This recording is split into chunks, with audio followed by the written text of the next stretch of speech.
YouTube, and welcome to another video.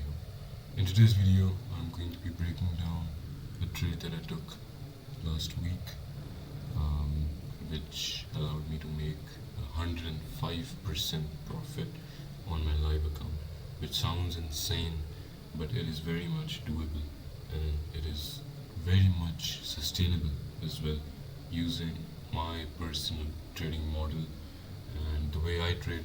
It allows me to catch such huge moves, which lets me make all these huge profits.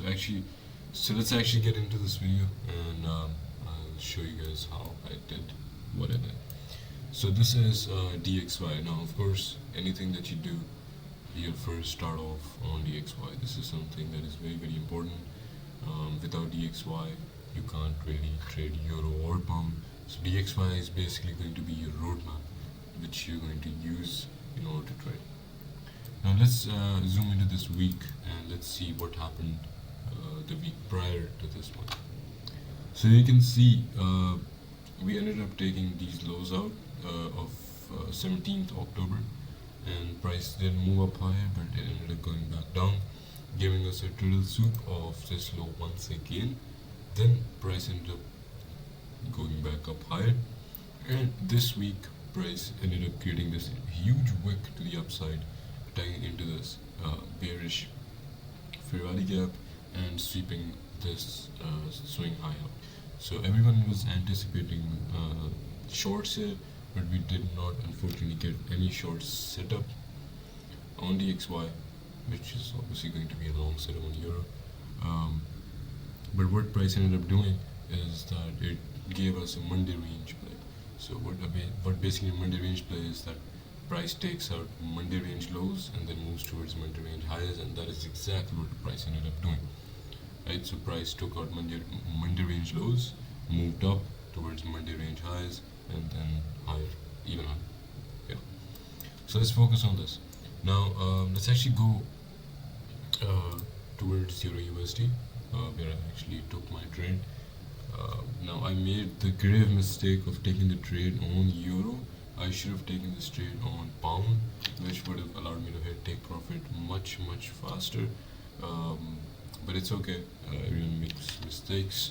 Now the reason why I'm saying that I should have shorted pound is because pound ended up being the weaker asset, and it ended up hitting take profit way before euro even did.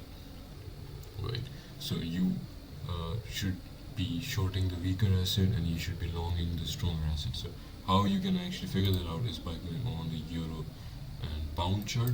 So on the euro GBP chart, you can see that price was bearish.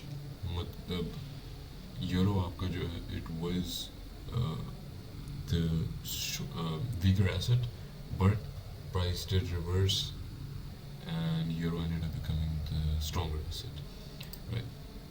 But it's okay, we did hit TP, but it's something that I would like to watch out for, definitely.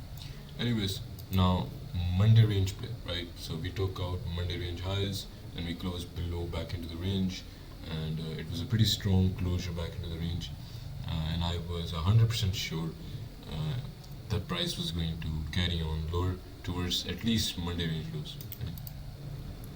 Now I was so sure about this trade that I was ready to risk a good amount on this trade, and you can see this was the Monday range high, gets swept out, we don't close above, we ended up putting in an SMT with DXY here, and price ends up coming all the way down. We also inverse this 4-hour fair value gap. So we do continue this MMXM sell model into this low, right? So now this sell model is confirmed. Now what I want here is some sort of narrative to get fulfilled. So on the 1-hour chart, you can see this is our second narrative that gets fulfilled. First narrative was this 1-hour fair value gap, but we ended up not taking this because this was actually on Tuesday when we were expecting longs. So we did not take this one, but we did take this, right? So you can see we create another narrative here, and price comes up into this narrative, sweeps this out, and then it starts to reverse.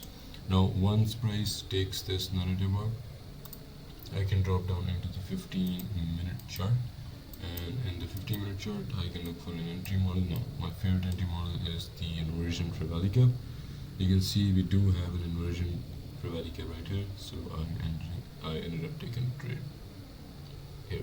Now a lot of people were asking me why I took this trade even before the London kill zone started, and the reason for that being was that at first euro was the weaker asset, and even DXY had inversed that fair value gap, and this was quite good displacement to the downside, and we did take this high out during the Asia kill zone, which basically means that London kill zone was going to be a continuation lower, and that is exactly what ended up happening.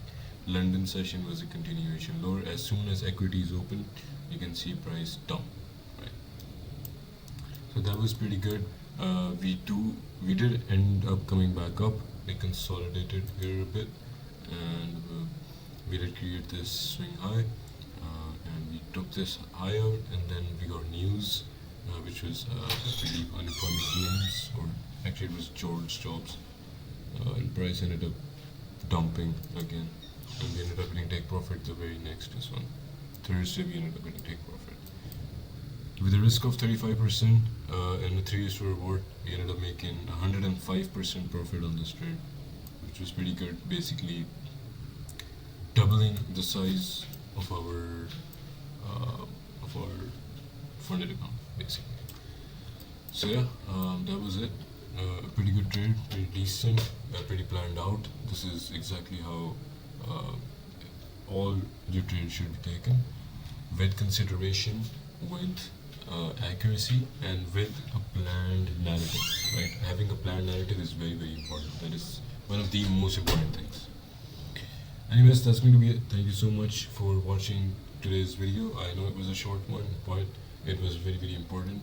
So I hope you guys found some sort of value from this video, and I'll continue to post more trade breakdowns in the future. And, yeah, if you enjoyed what you saw, make sure to drop a like and subscribe.